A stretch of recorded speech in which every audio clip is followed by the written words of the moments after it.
suis Nassira Dani, étudiante fin de thèse au sein du laboratoire d'épidémiologie et microbiologie vétérinaire sous la direction de Dr. Archimidra. Nous avons l'honneur de vous présenter une partie achevée de notre projet de recherche intitulé No One-Step Multiplex Real-Time RT-PCR for Simultaneous Detection and Quantification of the Most Important Avian Respiratory Viruses.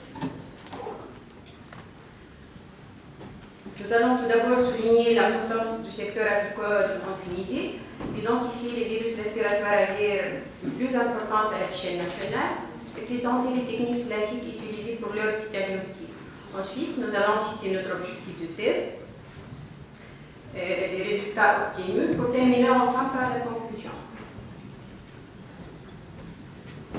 En Tunisie, le secteur agricole est un secteur clé pour l'économie nationale, puisqu'il assure l'approvisionnement du pays en 50% de la totalité des viandes, ainsi que la totalité du besoin des œufs de consommation. Cependant, ce secteur a toujours fait face à plusieurs contraintes qui menacent la santé publique et animale à cause de la propagation des infections virales au sein des élevages agricoles, particulièrement des infections respiratoires, qui résultent d'un manque de mesures de biosécurité ou parfois d'un contact direct ou indirect avec les volailles infectées. De plus, durant ces 3 dernières années, nous avons enregistré la création d'une dizaine d'études clandestines. Ces derniers sont des locaux d'abattage non contrôlés par les vétérinaires et ne respectent ni les bonnes conditions hygiéniques et sanitaires, ni la chaîne de froid. Ils véhiculent toutes sortes de pathogènes puisqu'ils circulent d'une région à l'autre. On considère que ce type d'opérateur constitue un risque potentiel supplémentaire pour la filière. Les recherches menées dans le but d'établir un système de surveillance et de contrôle ont défini 4 types de virus qui sont les virus respiratoires aviaires les plus répandus dans notre pays et que peuvent se propager au sein des élevages agricoles séparément ou en co-infection. Le premier virus, c'est le virus de la grippe aviaire, ou l'AIV. Le deuxième virus, c'est le virus de la bronchite infectieuse aviaire, ou l'IBV. Le troisième virus, c'est le virus de la maladie de Newcastle, NDV. Le dernier virus, c'est le virus de la laryngotrachéite infectieuse aviaire. Je ne veux pas me tarder sur la bibliographie de chaque virus, mais quand même, je dois souligner que ces 4 virus peuvent provoquer des maladies indépendamment, en association les uns avec les autres, ou en association avec d'autres agents bactériens. Ils peuvent induire des signes cliniques similaires et qu'établir un diagnostic sûr doit nécessairement faire appel aux techniques d'analyse de laboratoire. Différentes techniques sont utilisées pour identifier les agents pathogènes. On peut détecter le virus entier par microscopie électronique, mais cette technique permet de confirmer l'absence ou la présence de l'agent pathogène, mais elle ne permet pas d'évaluer la sévérité de l'infection. De même, nous pouvons isoler par culture cellulaire ou sur des œufs embryonniers exempts d'agents pathogènes. Cependant, ces techniques sont laborieuses et chronophages. Nous pouvons aussi utiliser les techniques immunoenzymatiques telles que les sérologiques, telles que les tests d'immaglutination, d'inhibition de l'immaglutination, pour la détection directe des antigènes ou indirecte des anticorps dirigés contre les antigènes du virus, mais ce sont des techniques peu spécifiques. Et le manque de la spécificité et de la sensibilité de ces techniques, sans oublier la durée de temps qu'elles nécessitent pour établir un diagnostic qui n'est pas sûr, en privilège les techniques moléculaires. Ces derniers sont des techniques rapides qui permettent l'établissement des diagnostics en quelques heures. Elles sont aussi sensibles puisqu'elles permettent de détecter des agents pathogènes même à des très faibles concentrations. Elles sont considérées comme des techniques spécifiques parce qu'on utilise des oligonucléotides spécifiques aux séquences à amplifier et les résultats fournis sont des résultats fiables. Et enfin, surtout, elles offrent la possibilité de multiplexage, c'est-à-dire amplifier plus qu'une séquence en une seule réaction. Et donc, notre travail tourne autour du développement des nouveaux outils de diagnostic moléculaire multiplex afin de détecter les 4 virus respiratoires aviaires. Un test de diagnostic Taqman RT-PCR en temps réel one-step multiplex a été développé dans notre laboratoire pour la détection simultanée et la quantification absolue de ces 4 virus respiratoires aviaires. Ce test repose sur la mesure contenue de la fluorescence générée par des agents fluorophores au cours du temps et permet d'analyser quantitativement les échantillons à travers la détermination des séquences. Comment? La sonde Taqman contient 2 fluorophores, le reporter qui est excité par le laser et le point cher dans la longueur d'onde d'excitation correspond à la longueur d'onde d'émission du reporter. Lorsque les deux fluorophores sont à proximité, le point cher va absorber la fluorescence du reporter. Mais au cours de l'élongation du fragment PCR, l'activité exo 5'3' de l'attaque polymérase s'exerce sur la sonde Tachmann, dont la dégradation permet de lever l'action inhibitrice du point cher sur le reporter et ce dernier va émettre sa fluorescence. Et comme la quantité d'ADN servant de matrice double à chaque cycle, le nombre de sondes Tachmann pouvant se produire double également. Et de même, la fluorescence émise. Et l'appareil Real-Time va donc mesurer cette fluorescence émise par le produit d'amplification qui est proportionnel au nombre de copies synthétisées. Notre démarche consiste tout d'abord à sélectionner des séquences, des amorces et des sondes permettant d'amplifier des régions des gènes conservées spécifiques de chacun des 4 virus. Ces amplifiants ont été par la suite clonés dans un plasmide. Après, nous avons transformé des cellules E. coli DH5-alpha électrocompétentes précédemment préparées et le produit de transformation est ensuite étalé sur des boîtes LBADA contenant l'ampicilline qui est l'antibiotique de sélection. Et le lendemain, nous avons eu une dizaine de colonies poussées sur les boîtes qui ont été criblées par PCR sur colonie avec un couple d'amorces universelles spécifiques du vecteur.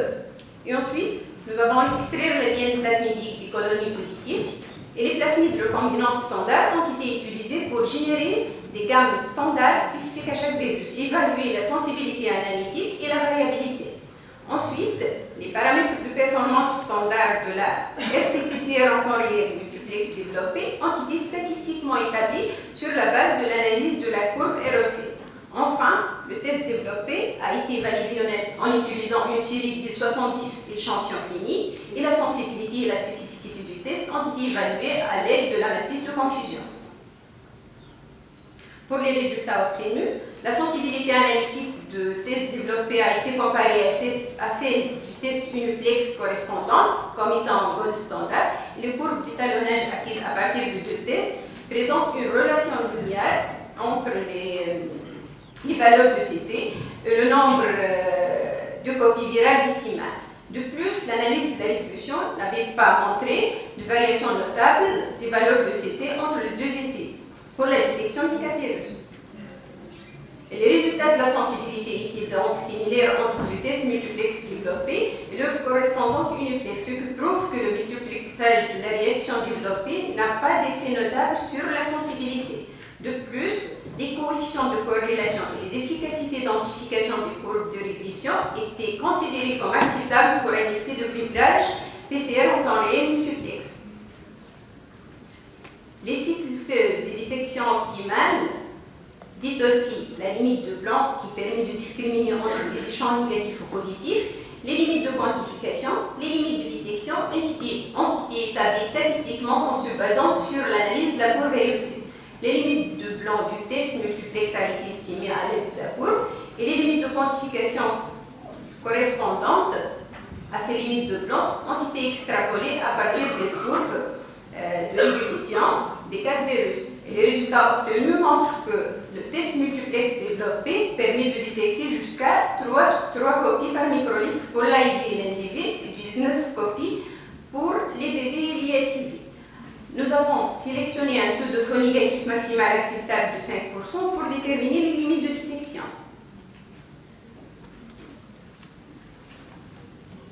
Afin d'apprécier la répétabilité du test développé, 3 mélanges de plasmides standards de différentes dilutions ont été analysés en 3 exemplaires. Et pour évaluer la reproductibilité, chaque mélange de dilution plasmique a été analysé dans 3 réactions indépendantes effectuées par différents opérateurs sur des jours différents.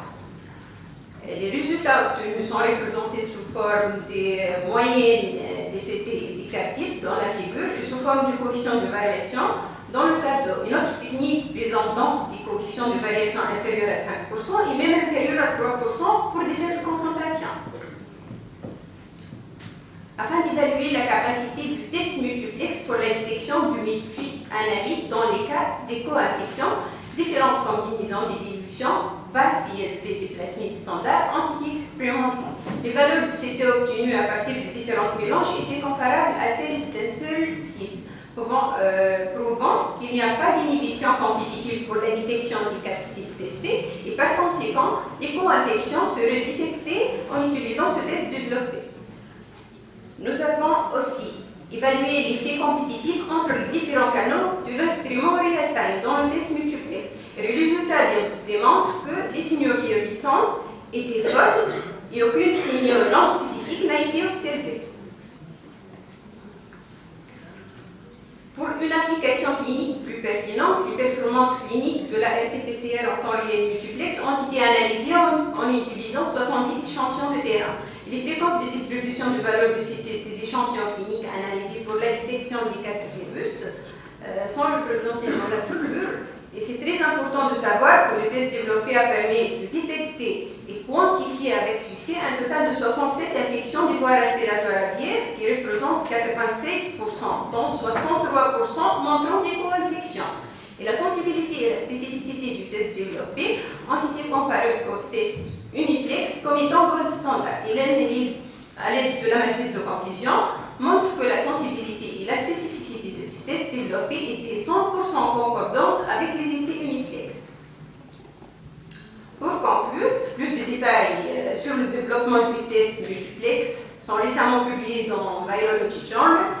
Je veux remercier vivement toute l'équipe qui m'ont aidé pour mener à bien ce travail et surtout M. Jawr Ben Ali, chercheur en computer science, qui nous a aidé énormément dans la phase de la validation statistique, surtout pour l'établissement du cours ROC en utilisant le logiciel MATLAB et pour estimer les mesures de limites de quantification, limites de blanc et limites de détection. Et merci pour votre attention.